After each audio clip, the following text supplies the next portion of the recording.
Shalom e bem-vindos a Via Rapta Israel, uma frase do hebreu que significa amarás a Israel. Esperamos que vocês fiquem conosco porque nosso professor Dr. Baruch vai compartilhar um estudo expositivo da Bíblia. Dr. Baruch é professor titular no Instituto Zera Avraham, com sede em Israel. Ainda que todas as aulas no Instituto são dadas em hebraico, o Dr. Baruch fica feliz em compartilhar este estudo semanal com dublagem em português. Para mais informações sobre nosso trabalho em Israel, visite nosso site amarasaisrael.org. Fiquem agora com o Dr. Baruch e a aula de hoje. Every true believer Todo verdadeiro cristão quer viver uma vida que agrada a Deus, que demonstre que ele é um discípulo fiel. Uma das coisas que nos ajuda muito para servir a Deus e ser um discípulo fiel é a oração. A oração deve ser o fundamento de todo crente. Veremos, tal como estudamos na semana passada, que Deus quer dizer sim às nossas orações. Mas há uma condição. Qual é essa condição? Pegue sua Bíblia e venha comigo ao livro de Mateus, capítulo 18. Livro de Mateus, capítulo 18. Todos conhecemos essa escritura, mas o problema é o seguinte: muitas pessoas conhecem a passagem, mas não a entendem corretamente. E o que eu quero dizer é que eles ouvem as palavras, mas não têm um entendimento correto sobre a intenção de Yeshua, ou seja, de Jesus de Nazaré, ao dizer essas palavras. Vamos repassar o que lemos na semana passada, pois é vital que entendamos qual é a verdadeira intenção do Messias. Iremos juntos ler Mateus capítulo 18, do versículo 19.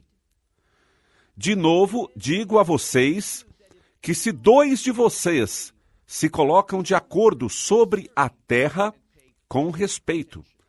E prestem muita atenção. A maioria das Bíblias simplesmente diz sobre qualquer coisa. E como eles perguntavam na lição passada, vocês de verdade acreditam que a palavra de Deus se comprometeria a que se 2 crentes se colocassem de acordo em qualquer coisa, o que diz o restante do versículo?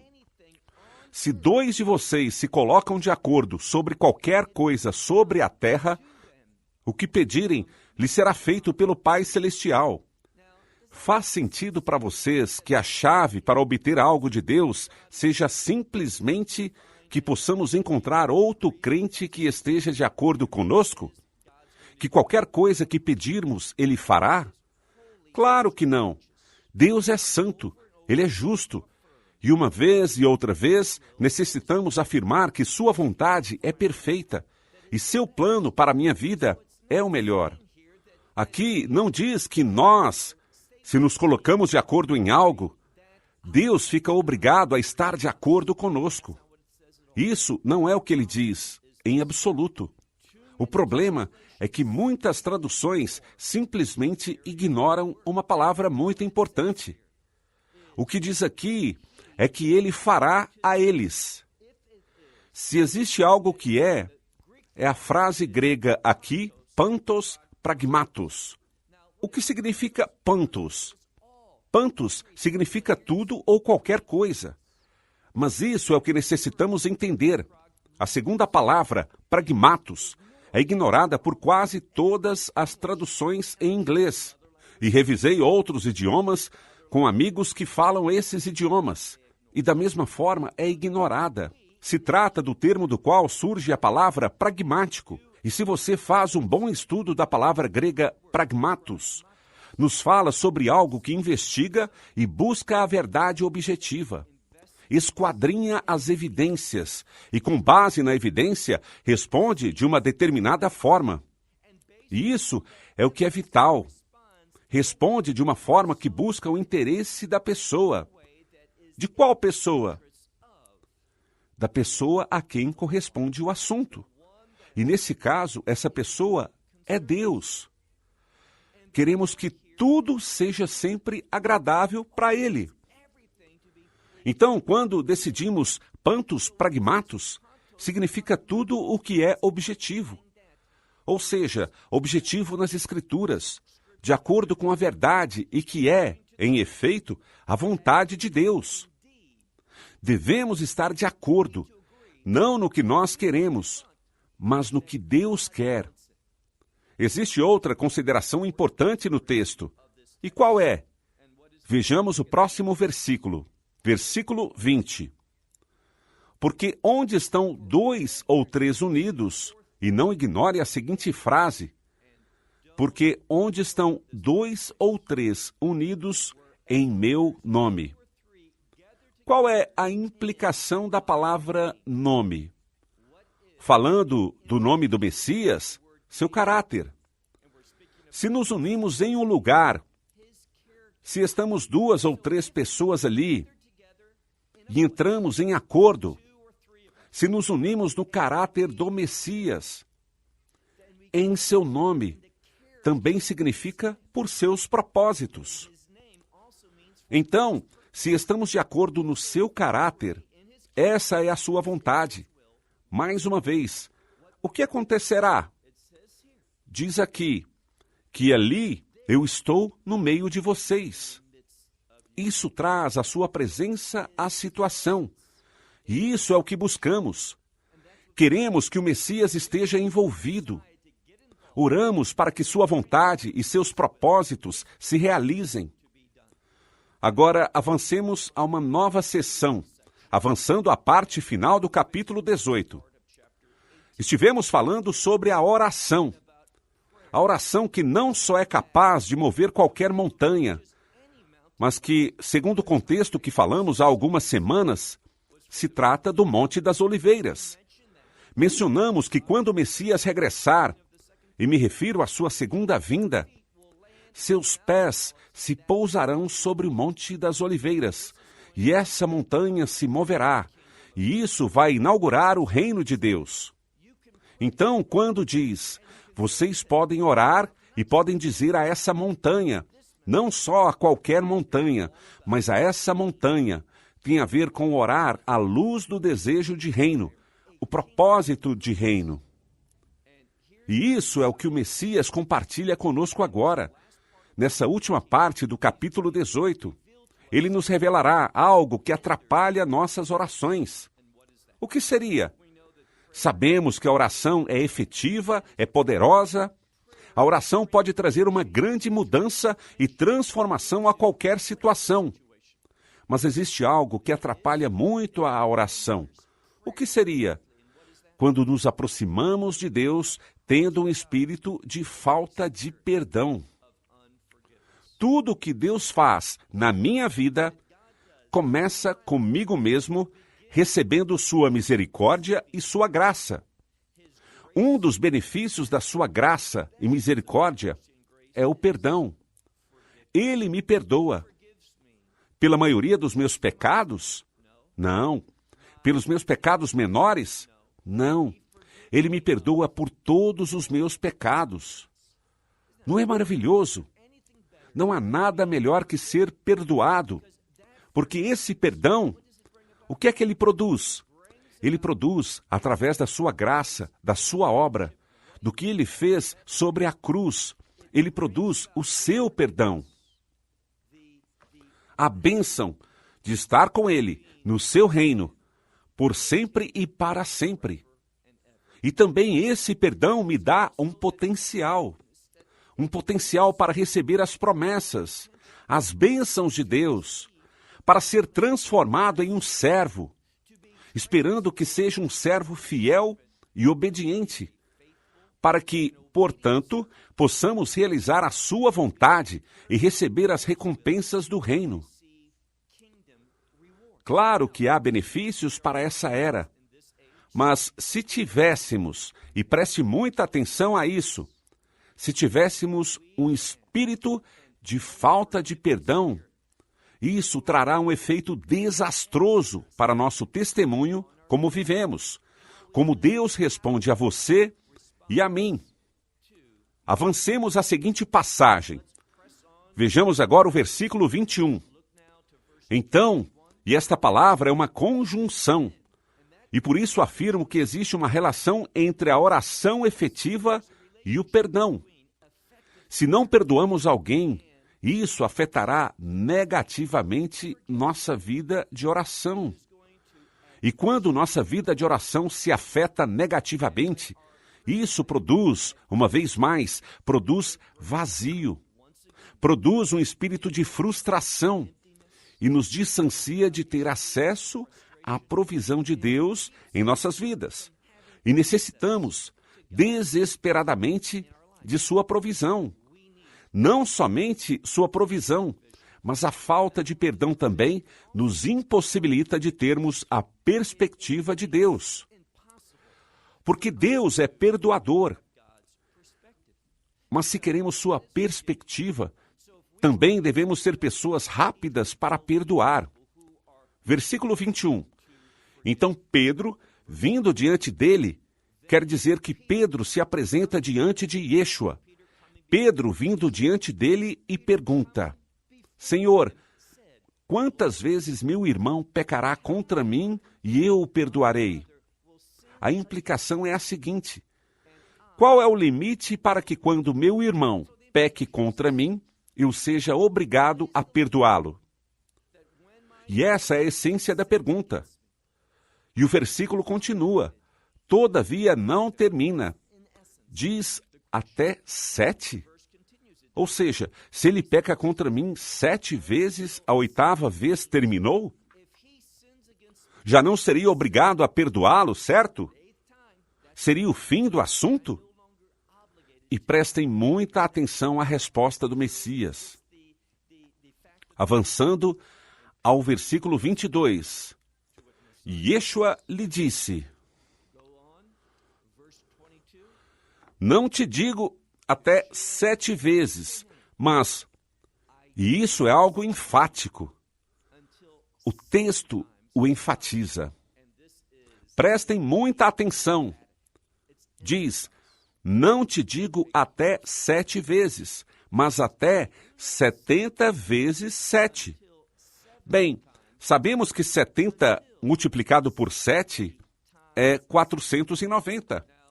E quando vejo essa expressão, 70 vezes 7, 490, sabe o que vem na minha mente? A profecia de Daniel.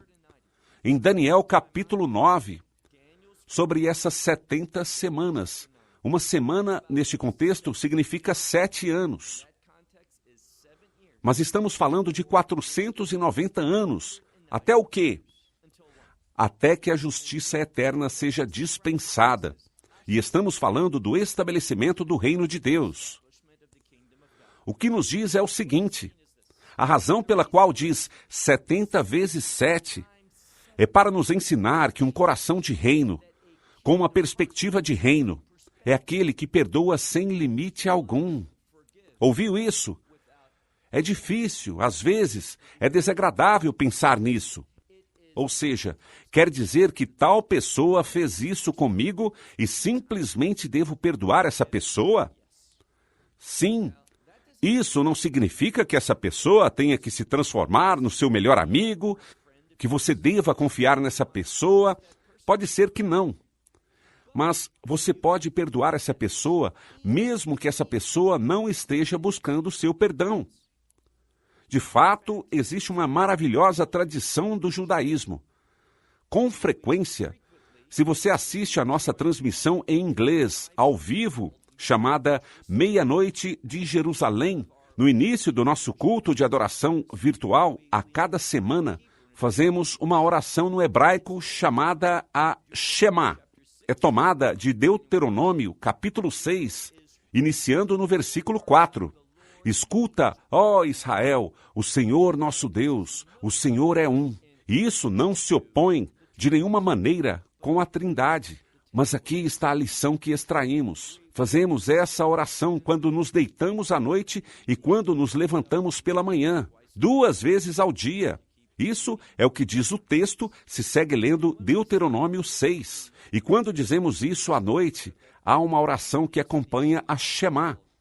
E é chamada Kiriak Shema Benita. E, em resumo, o que dizemos é: Deus, por favor, perdoa tudo que eu tenha feito de pouco amável, algo mal, ou que haja pecado contra mim. Por favor, Senhor, perdoa e não retenha esse pecado em mim. Eu o perdoo. Uma maravilhosa maneira, direi novamente, uma maravilhosa maneira de terminar seu dia. Isso só é possível quando o seu norte é o reino, quando você tem um caráter de reino. Só assim pode elevar tal oração e perdoar tal pessoa.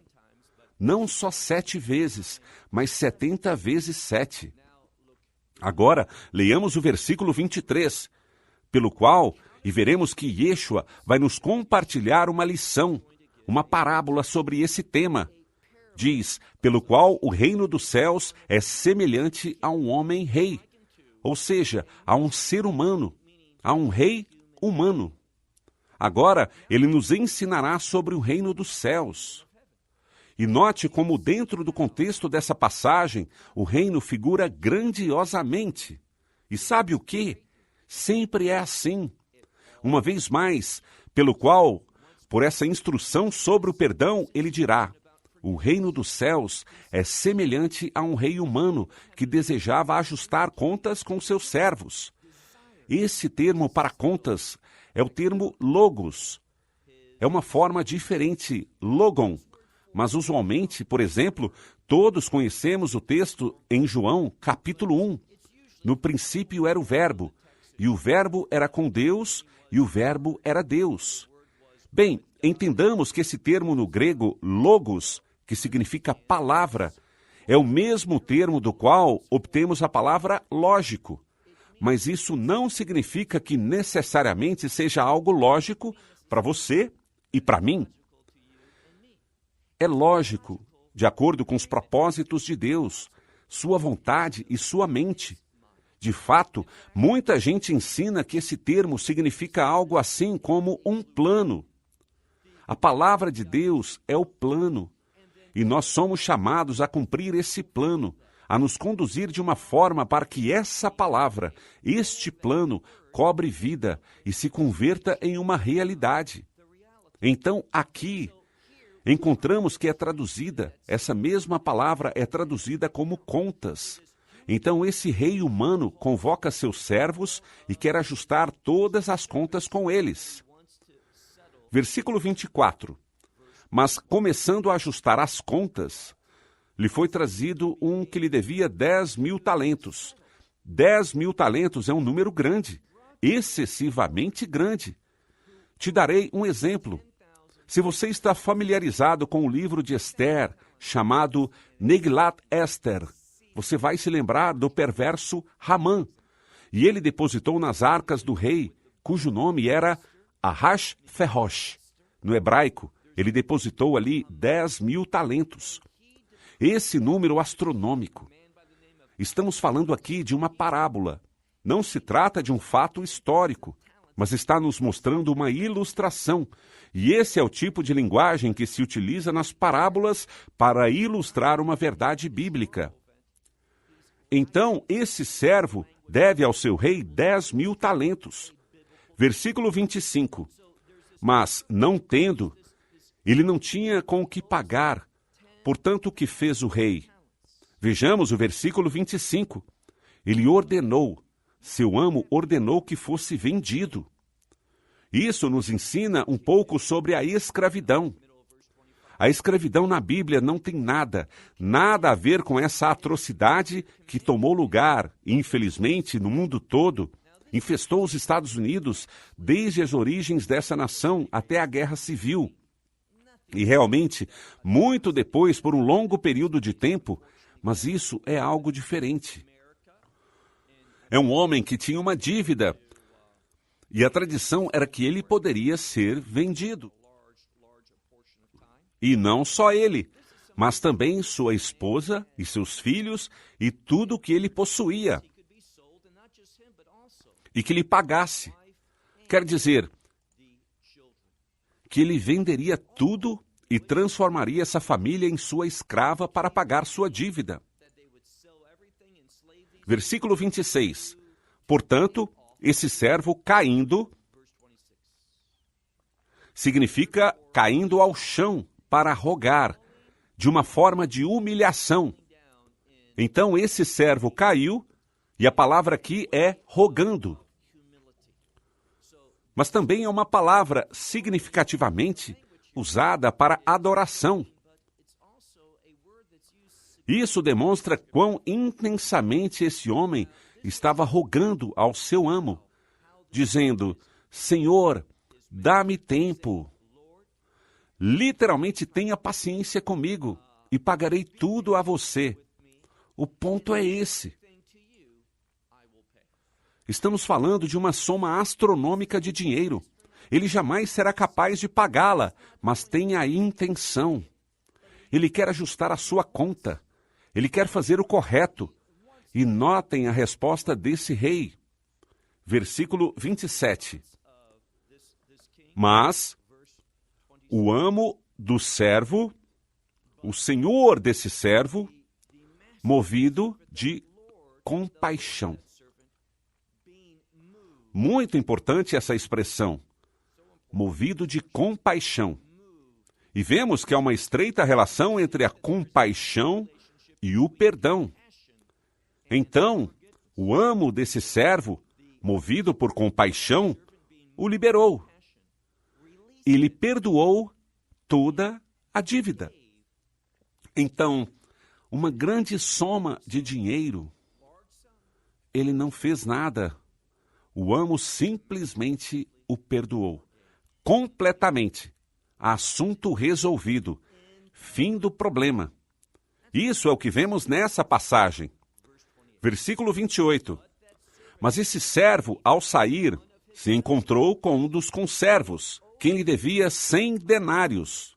Bem, 100 denários é aproximadamente 3 meses de salário. 100 dias de trabalho. Um pouco mais de 3 meses. Mas são 100 dias de pagamento para um trabalhador comum. Não estamos falando de alguém com um bom salário, mas simplesmente de um trabalhador comum. Então, esse servo que devia 10.000 talentos, esse número imenso, em comparação ao que devia a ele, 100 denários, é algo relativamente pequeno. E qual foi a sua resposta? Veja de novo. Esse servo saiu e se encontrou com um dos seus conservos, que lhe devia 100 denários. E o que ele fez? Imediatamente, depois de ter recebido essa grande misericórdia do seu amo, agarrou esse que lhe devia 100 denários e o enforcava, dizendo: pague o que me deve. Em outras palavras, não só o estava cobrando, mas fisicamente estava causando dor, machucando esse indivíduo.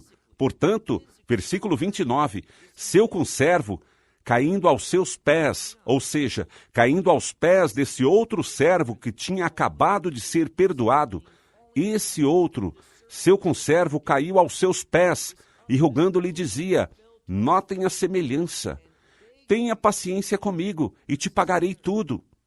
Esse servo, sim, tinha uma expectativa realista de poder pagar sua dívida. Ele, primeiro, não seria capaz jamais de pagá-la porque era enorme.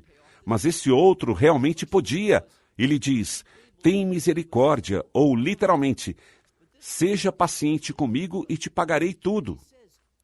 Mas, versículo 30, esse servo que tinha acabado de receber perdão e misericórdia, o que ele fez? Ele não quis. Mas logo que se foi, vemos que deixou uma ordem, querendo dizer, fim da conversa. Ele não discutiria mais. E que ordem deixou? Que esse conservo fosse lançado na prisão até que pagasse a dívida. Versículo 31. No versículo 31, vemos que houve testemunhas. Sempre há alguém que está vendo. E o que aconteceu? Mas seus conservos, vendo isso, o que viram? O que estava acontecendo? E se você presta atenção, essa palavra quer dizer que viram o que passou antes, o que estava passando ali. E estão pensando nas implicações para esse indivíduo, que agora está em vias de ser lançado à prisão devido a essa dívida. versículo 31. Continuamos lendo em Mateus, capítulo 18, versículo 31.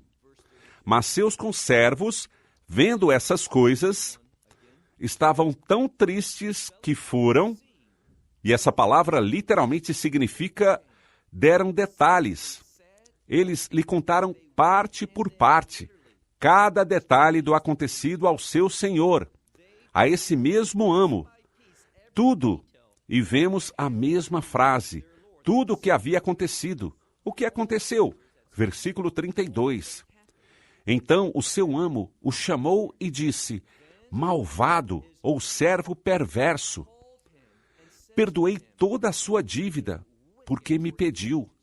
Versículo 33. Ele o perdoou, e notem o que diz. Acaso não era necessário?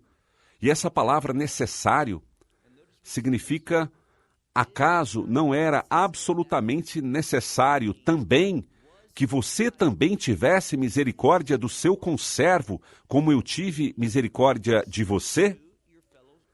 Versículo 34.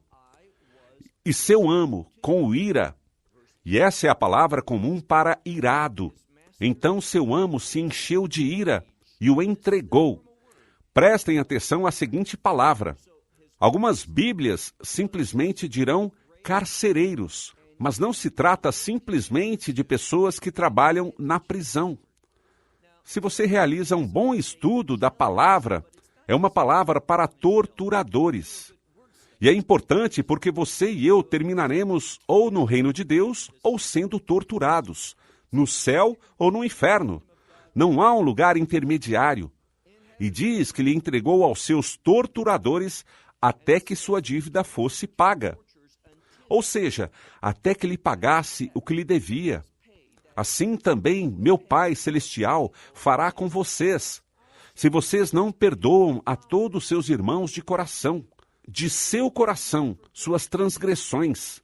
Algumas Bíblias, traduções modernas, deixam de fora a frase, mas perdoam de coração e não colocam suas transgressões. Mas está ali, no texto bíblico, nos melhores manuscritos gregos. Todos se centram no perdão de nossos pecados, e por ter recebido esse perdão, devemos perdoar também todas as pessoas.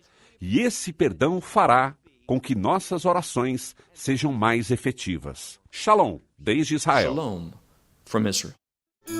Esperamos que você tenha desfrutado da aula de hoje e que possa compartilhá-la com outros. Te convidamos a participar e nos acompanhar a cada semana, a esta hora e por este canal, em mais um episódio de Amarás a Israel. Para mais informações em português, visite amarasaisrael.org, onde encontrará muitos outros estudos realizados pelo Dr. Baruch. Até a próxima semana. Que Deus, nosso Messias e Yeshua, nosso Senhor Jesus Cristo, te abençoe durante a sua caminhada com Ele. Shalom, desde Israel.